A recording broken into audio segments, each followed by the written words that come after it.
మరణం లేకపోవడం వరం, కాని మరణం కోసం ఎదురుచూస్తూ బతకడం నరకం. మహాభారత యుద్ధం ముగిసి 5 వేళ్లు గడిచినా ఇంకా ఈ భూమిపై ఒక వ్యక్తి సంచరిస్తున్నాడా? శరీరం నిండా గాయాలతో, నుదిటిపై మణితీసిన పుండుతో చావు కోసం పరితపిస్తున్న ఆ చిరంజీవి ఎవరు? అతని ద్రోణపుత్రుడు అశ్వత్థామ. అశ్వత్థామ జననం. అశ్వత్థామ సామాన్యుడు కాదు, సాక్షాత్తు ఆ పరమేశ్వరుడి అంశతో జన్మించినవాడు. ద్రోణాచార్యుడు పుత్రకామేష్టి యాగం చేసినప్పుడు శివుని అనుగ్రహంతో ఒక బాలుడు జన్మించాడు. ఆ బాలుడు పుట్టగానే ఉచ్చైశ్రవం, ఇంద్రుని గుర్రంలాగా గట్టిగా సకిలించాడు. అందుకే అతనికి అశ్వత్థామ అని పేరు పెట్టారు. దారిద్ర్యం మరియు బాల్యం. గురువుకే గురువు ద్రోణుడు, కాని అతని జీవితం అత్యంత దారిద్ర్యంలో గడిచింది. చిన్నప్పుడు అశ్వత్థామ ఆకలితో ఏడుస్తుంటే ఆవు పాలు కూడా ఇవ్వలేని స్థితిలో బియ్యం పిండిని నీళ్లలో కలిపి ఇవే పాలు అని తాగించారు. ఆ అమాయక బాలుడు అది నిజమే అనుకుని సంతోషంగా తాగాడు. ఈ సంఘటనే ద్రోణుడిని హస్తినాపురానికి వెళ్లేలా చేసింది. స్నేహం మరియు విద్యాభ్యాసం. హస్తినాపురంలో రాజకుమారులతో పాటు అశ్వత్థామ కూడా విద్యను అభ్యసించాడు. అక్కడే అతనికి దుర్యోధనుడితో గాఢమైన స్నేహం ఏర్పడింది. అర్జునుడి పట్ల ద్రోణుడికి ఉన్న ప్రేమ చూసి అశ్వత్థామ లోపల అసూయ బీజాలు పడ్డాయి. కాని తన తండ్రి దగ్గరే అన్ని రహస్యాస్త్రాలను నేర్చుకున్నాడు. మణి రహస్యం. అశ్వత్థామ పుట్టుకతోనే నుదిటిపై ఒక దివ్యమైన మణితో జన్మించాడు. ఈ మణి అతనికి ఆకలి, దప్పిక, అలసట లేకుండా చేస్తుంది. అంతేకాదు, దేవతలు, దానవుల నుండి, ఆయుధాల నుండి అతనికి రక్షణ కల్పిస్తుంది. ఆ మణి ఉన్నంతవరకు అతన్ని ఎవరూ జయించలేరు. కురుక్షేత్ర యుద్ధం ప్రారంభం. కురుక్షేత్ర యుద్ధం మొదలైంది. ధర్మం ఒకవైపుంటే స్నేహం కోసం అశ్వత్థామ కౌరవుల పక్షాన నిలబడ్డాడు. సాక్షాత్తు రుద్రాంశ సంభూతుడు కాబట్టి యుద్ధరంగంలో అశ్వత్థామను ఆపడం ఎవరితరమూ కాలేదు. ద్రోణుడి మరణం మలుపు. అశ్వత్థామ బతికుండగా ద్రోణుడిని ఓడించడం అసాధ్యమని కృష్ణుడికి తెలుసు. అందుకే ఒక మాయోపాయం పన్నాడు. అశ్వత్థామ అనే ఏనుగు చనిపోయింది అనే వార్తను ధర్మరాజుతో చెప్పించాడు. కొడుకు చనిపోయాడన్న బాధలో ద్రోణుడు ఆయుధాలు వదిలేశాడు. అదే అదనుగా దృష్టద్యుమ్నుడు ద్రోణుడిని వధించాడు. అశ్వత్థామ ఆగ్రహం. నారాయణాస్త్రం. తన తండ్రిని మోసంతో చంపారని తెలుసుకున్న అశ్వత్థామ ప్రళయరుద్రుడయ్యాడు. పాండవ సైన్యంపై అత్యంత శక్తివంతమైన నారాయణాస్త్రాన్ని ప్రయోగించాడు.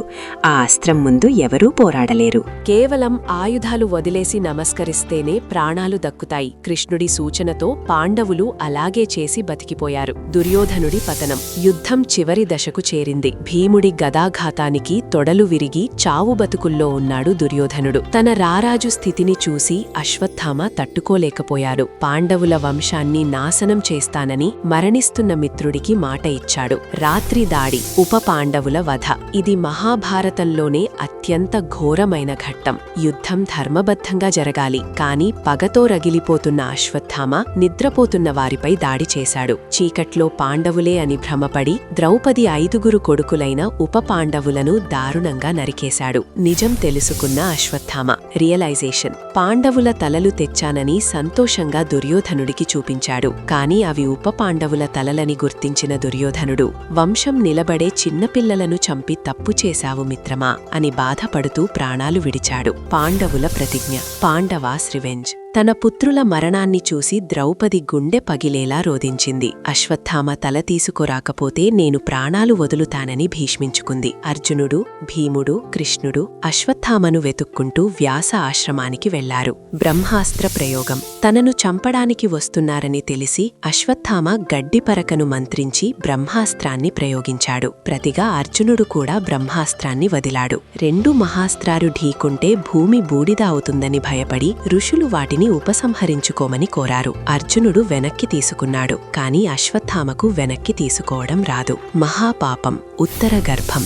అస్త్రాన్ని వెనక్కి తీసుకోలేక పాండవ వంశాన్ని నాశనం చెయ్యాలనే కసతో అశ్వత్థామ ఆ అస్త్రాన్ని అభిమన్యుడి భార్య ఉత్తర గర్భంపైకి మళ్లించాడు. గర్భంలో ఉన్న పసికందును చంపడం క్షమించరాని పాపం. శ్రీకృష్ణుడి ఆగ్రహం.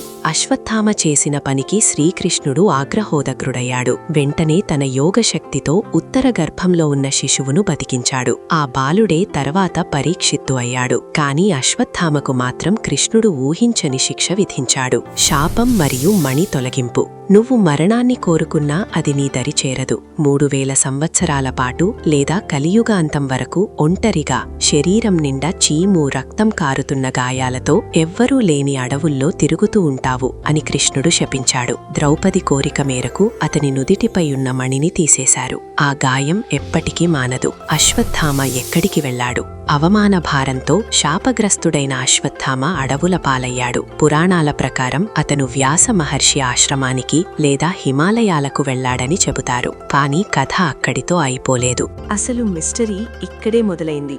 చారిత్రక ఆధారాలు పృథ్వీరాజ్ చౌహాన్ 12వ శతాబ్దంలో పృథ్వీరాజ్ చౌహాన్ ఒక ముసలి వ్యక్తిని కలిశాడని, అతని నుదిటిపై మానని గాయం ఉందని, అతనే అశ్వత్థామ అని ఒక ప్రచారంలో ఉంది. అలాగే ఒక ఆయుర్వేద వైద్యుడు ఒక వింత వ్యక్తి నుదిటి గాయానికి మందు రాశాడని, ఆ గాయం మానకపోవడంతో అతను అశ్వత్థామ అని తెలిసి భయపడ్డాడని కథలున్నాయి. అసీర్ఘర్ కోట రహస్యం. మధ్యప్రదేశ్లోని బుర్హాన్పూర్ దగ్గర ఉన్న అసీర్ఘర్ కోటలో ఉన్న గుప్తేశ్వర మహాదేవాలయం గురించి మీకు తెలుసా? ఈ గుడి తలుపులు మూసి ఉన్నా ప్రతిరోజు ఉదయం ఎవరో వచ్చి శివుడికి తాజా పువ్వులతో పూజ చేసి వెళ్తారట. అది అశ్వత్థామనే అని స్థానికుల ప్రగాఢ నమ్మకం. ఇప్పటికీ చాలా మంది అక్కడ ఒక భారీ ఆకారాన్ని చూశామని చెబుతుంటారు. ముగింపు. కలియుగాంతం. పురాణాల ప్రకారం కలియుగాంతంలో శ్రీ మహావిష్ణువు కల్కి అవతారమెత్తినప్పుడు అశ్వత్థామ అతనికి గురువుగా సహాయకుడిగా మారతాడని, అప్పుడే అతని శాపం విముక్తి అవుతుందని చెబుతారు. అంటే మన మధ్యే ఎక్కడో ఆ చిరంజీవి ఇంకా ఊపిరి తీసుకుంటూనే ఉన్నాడు. మీకేమనిపిస్తుంది? అశ్వత్థామ నిజంగానే అసీర్ఘర్ కోటలో తిరుగుతున్నాడా? మీకు తెలిసిన అశ్వత్థామ కథలను కమెంట్స్లో తెలియజేయండి. మహాభారతంలోని మరిన్ని రహస్యాల కోసం మా ఛానల్ని సబ్స్క్రైబ్ చేసుకోండి.